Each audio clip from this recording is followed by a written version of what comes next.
நண்பர்கள் அனைவருக்கும் வணக்கம். தவக்கோலத்தில் சபரிமலையில் பிரம்மச்சாரியனாக பக்தர்களுக்கு காட்சி தரும் ஐயப்பனுக்கு திருமணம் ஆயிடுச்சுன்னு சொன்னா உங்களால நம்ப முடியுதா? ஆமாங்க, ஐயப்பனுக்கு திருமணம் ஆயிடுச்சு. எப்படி விநாயகரை பிரம்மச்சாரியனா நம்ம நாட்டுல வணங்குறோமோ, வடநாட்டுல சித்தி புத்தி என்ற 2 மனைவிகள் இருக்காங்கன்னு வணங்குவாங்க.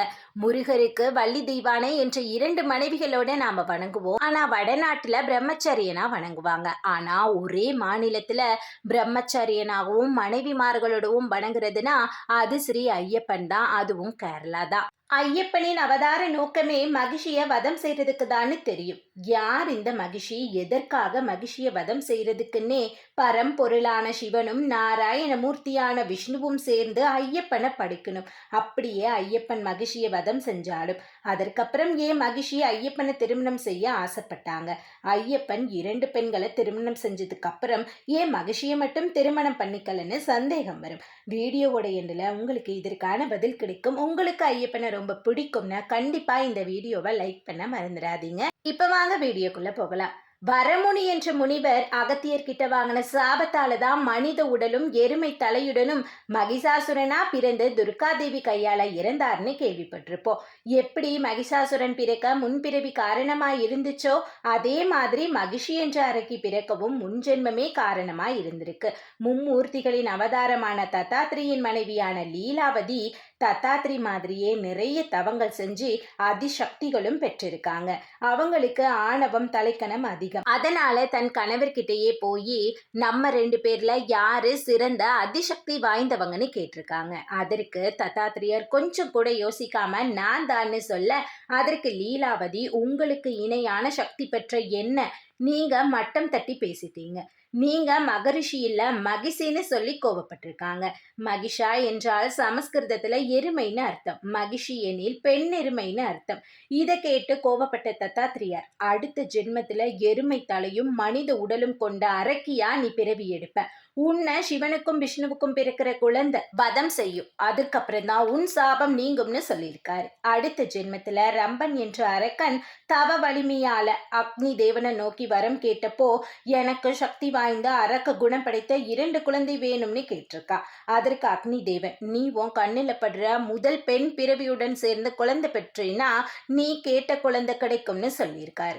ரம்பன் முதலில் பெண் எருமையை கண்டதால அதனை தன் வசப்படுத்தி குழந்தை பெற்றுக்கிட்டதால எருமை தலையுடன் மனித உடலுடன் தோற்றம் கொண்ட மகிஷாசுரனும் மகிஷியும் பிறக்கிறாங்க. மகிஷாசுரன் செஞ்ச அக்கிரமத்தால தேவர்களும் கடவுள்களும் சேர்ந்து வதம் செஞ்சிருப்பாங்க. அதனால பிரம்மாவை நோக்கி மகிஷி கடுமையான தவம் இருந்து 3 வரங்கள் வாங்கியிருப்பா. முதல்ல 14 லோகங்களும் நான் தான் ஆட்சி செய்யணும். 2, நான் வீழ்ந்தாலும் ஒவ்வொரு முறை விழும்பொழுதும் என் உருவம் பெருசாகிக்கிட்டே இருக்கணும். 3, 12 வயது மிக்க சின்ன பையன்தான் ஏன் சாவுக்கு காரணமா இருக்கணும், அதுவும் சிவனுக்கும் விஷ்ணுவுக்கும் பிறந்த பையனாதான் இருக்கணும். இது மகிஷி பெற்ற வரமாக இருக்கலாம். ஆனால் ஐயப்பனின் பிரம்மச்சரிய விரத முறை முன்ஜென்ம சாபத்தையும் உள்ளடக்கியது. சபரிமலையில் ஏன் பெண்களை அனுமதிக்கிறது இல்லை அப்படிங்கிற விவரம் தெரிஞ்சவங்க இத பத்தி பேச மாட்டாங்க. ஐயப்பன் சபரிமலையில் மட்டும்தான் பிரம்மச்சரியன் விரதம். எனவே குறிப்பிட்ட வயது வரை பெண்கள் வரக்கூடாதுங்கிறது கட்டாயமா இருக்கு. ஆனா மற்ற கோவில்கள்ல அப்படி இல்லைங்க. எருமேலியில் வேட்டைக்கு செல்வது போல் வில்லம்பு ஏந்தி வீரனாக காட்சி தருகிறார் ஐயப்பன். ஆரியங்காவில் புஷ்கலையுடன் அரசராக காட்சி கொடுக்கிறாரு. ஐயப்பன் எப்படி புஷ்கலையை திருமணம் செஞ்சுக்கிட்டாருங்கிறத பார்க்கலாம். திருவிதாங்கூர் மன்னருக்கு பட்டு வஸ்திர துணிகளை செஞ்சு தர்ற பணியில தான் மதுரையை சேர்ந்த சௌராஷ்டிரா சமூகத்தை சேர்ந்த சில பேர் ஈடுபட்டு வந்திருக்காங்க. அப்படி நெய்யப்படுற பட்டு துணிகளை ஒருத்தர் பாண்டிய நாட்டிலிருந்து திருவிதாங்கூர் அரண்மனைக்கு கொண்டு போறப்போ தன் பருவமடைந்த மகளையும் கூட்டிட்டு போறாரு. பாண்டிய நாடு வழியே பயணித்த அவங்க திருவிதாங்கூர் அரண்மனையை சேர்றதுக்கு முன்னாடியே இருட்டிடுது. இதனால பயந்து போன புஷ்கலைய அங்க இருந்த ஆரியங்காவு தர்மசாஸ்தா கோவில் பூசாரி வீட்டுல தன் மகளை தங்க வச்சு பத்திரமா பாத்துக்க சொல்லி புறப்படுறாரு. புஷ்கலை தர்மசாஸ்தாவுக்கு பூஜைக்கு தேவையான பூக்களை பறிச்சு மாலை கட்டுறது, கோவில அழகுபடுத்துறது, தண்ணீர் எடுத்து வர்றது, கோலம் போடுறதுன்னு கோவிலுக்கு தேவையான அனைத்து வேலைகளும் செஞ்சு வந்திருக்காங்க. இருக்காங்க. அப்போ காட்டு வழியா போன புஷ்கலாவோட அப்பா மதம் கொண்ட யானையால துரத்தப்படுறாரு.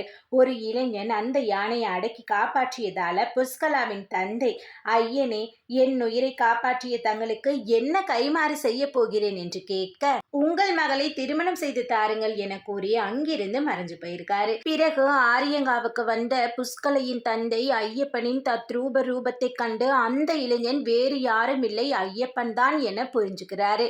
ஐயப்பன் தான் தன் மகளை திருமணம் செய்ய நினைக்கிறாருன்னும் அந்த விஷயத்த திருவிதாங்கூர் மன்னர் கிட்ட சொல்லி அனுமதி பெற்று திருமண வைபவத்துக்கு தன் உறவினர்களை மதுரையில் இருந்து சௌராஷ்டிரா குலத்தை சேர்ந்த அனைத்து பெண்களும் சீதனம் எடுத்துட்டு வந்து திருமண நாளில் ஐயப்பன் நேரில் காட்சி தந்து புஷ்கலையை கரம் பற்றி தன்னுள் ஏற்றுக்கொண்டார். இதனாலதான் ஒவ்வொரு ஆண்டும் ஐயப்பன் புஷ்கலை திருமண நிகழ்வு மார்கழி மாதத்தில் மதுரையைச் சேர்ந்த சௌராஷ்டிரா சமூகத்தை சேர்ந்த சிலர் தன் குல பெண்ணான புஷ்கலைக்கு சீதனம் எடுத்து செல்வது பாரம்பரியமாக நடந்து வருகிறது.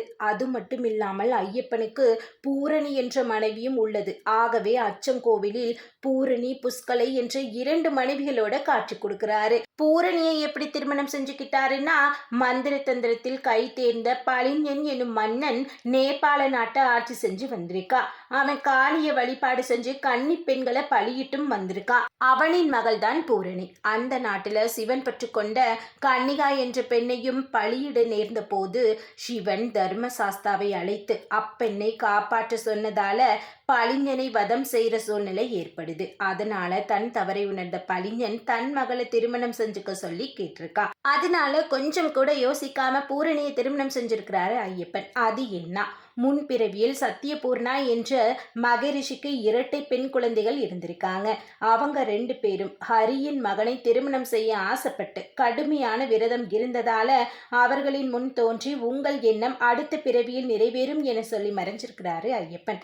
அதனால 2 பேரை திருமணம் செய்ய வேண்டிய நிலைமை ஏற்பட்டிருக்கு. பூரணியை திருமணம் செஞ்சுக்கிட்ட விஷயம் புஷ்கலாவிற்கு தெரிஞ்சாலும் தன்னோட ஞான சக்தியால முற்பிறவி பற்றி தெரிய வர அமைதியா இருந்தாங்க புஷ்கலை. ஆனா புஷ்கலையின் தந்தையோ, என் பெண்ணுக்கு துரோகம் பண்ண நீ அடுத்த பிறவியில் மனைவி மக்கள் இல்லாமல் பிரம்மச்சாரியாதான் வாழுவன்னு சாபமிட்டிருக்காரு. அதை புன்முறுவலுடன் ஏற்றுக்கொண்ட ஐயப்பன், ஆம், அடுத்த பிறவியில் மனிதர்கள் நலனுக்காக மானிட பிறவி எடுத்து அதே பிறவியில் உங்களின் சாபத்தையும் நிறைவேற்றுவேன்னு சொல்லியிருக்காரு. அது மட்டும் இல்லாமல் அப்பிறவியில் நீங்கள் தான் என் வளர்ப்பு தந்தையாகவும் இருப்பீர்கள் என கூறியிருக்காரு. அதனாலதான் அச்சன் கோவில்ல பூரணி புஷ்கலை தேவியோட ஐயப்பன் காட்சி கொடுக்கிறாரு. கல்யாண சாஸ்தா என்றும் அழைக்கப்படுறாரு. திருமண தடை உள்ளவங்க அதிகமா இந்த கோவிலுக்கு போவாங்க. பந்தளத்துல இருக்கிற ஐயப்பன் பந்தள மன்னரால சீரோடும் சிறப்போடும் வளர்க்கப்பட்டார். இங்குதான் ஐயப்பனின் திரு ஆபரண பெட்டிகள் பாதுகாக்கப்பட்டு வருது. குளத்துப்புல ஐயப்பன் கோவில்ல ஐயப்பன் குழந்தையா காட்சி கொடுக்கறனால பாலசாஸ்தான்னு அழைக்கப்படுறாரு. இதை உறுதிப்படுத்துற வகையில கோவில் வாசல் குழந்தைகள் நுழையும் அளவிற்கே கட்டப்பட்டிருக்கும். ஐயப்பனின் இந்த 6 படை வீடுகளில் அச்சங்கோவிலில் மட்டும்தான் பரசுராமரால் பிரதிஷ்டை செய்யப்பட்ட ஐயப்பனின் உண்மையான விக்கிரகம் உள்ளது. மற்ற கோவில்களில் உள்ள ஐயப்பன் சிலை இயற்கை சீற்றத்தாலும் அந்நியர்களின் படையெடுப்பினாலும் சேதமடைந்துள்ளது. இதே அச்சன் கோவிலில் ஐயப்பன் பயன்படுத்திய வாள் இருப்பதும் குறிப்பிடத்தக்கது. முன்பொரு காலத்தில் தன் பக்தருக்கு வழிகாட்டியாக தன்னுடைய வாளை அனுப்பி கோவிலுக்கு வழிகாட்டியிருக்கிறாரு ஐயப்பன். அதே வாளை இக்கோவிலில் வைத்து வழிபட சொல்லி அசரீரி கேட்டதால இன்று வரை அச்சங்கோவிலில் ஐயப்பன் பயன்படுத்திய வாள் இருக்கிறது. ஆக ஐயப்பன் முன்பிறவியில் கொடுத்த வாக்குக்காக 2 பெண்களை திருமணம் செஞ்சாலும் ஏன் மஞ்ச மாதாவை மட்டும் திருமணம் செய்யலன்னா, அவங்க முற்பிறவியில மும்மூர்த்திகளின் மனைவி, அதாவது 3 தேவிகளின் அம்சம்தான் லீலாவதி. அப்படி பார்த்தா லீலாவதி தாய் ஸ்தானம் ஆகுது ஐயப்பனுக்கு. அதனாலதான் இப்பிறவியில் அரக்கியாக இருந்தாலும் ஒரு தெய்வமாக இருந்து தன் பக்தர்களுக்கும் அருளாசி வழங்க சொல்லியிருப்பாரு ஐயப்பன். இவை அனைத்தும் செவிவெளி புராணவெளி கதை என்றாலும் கலியுகத்தில் ஐயப்பனின் அருளை பெற்ற ஐயப்ப பக்தர்கள் ஒவ்வொருவரும் ஐயப்பன் உண்மை என்பதற்கு சாட்சி. சுவாமியே சரணம் ஐயப்பா என கமெண்ட் பண்ண மறந்துடாதீங்க.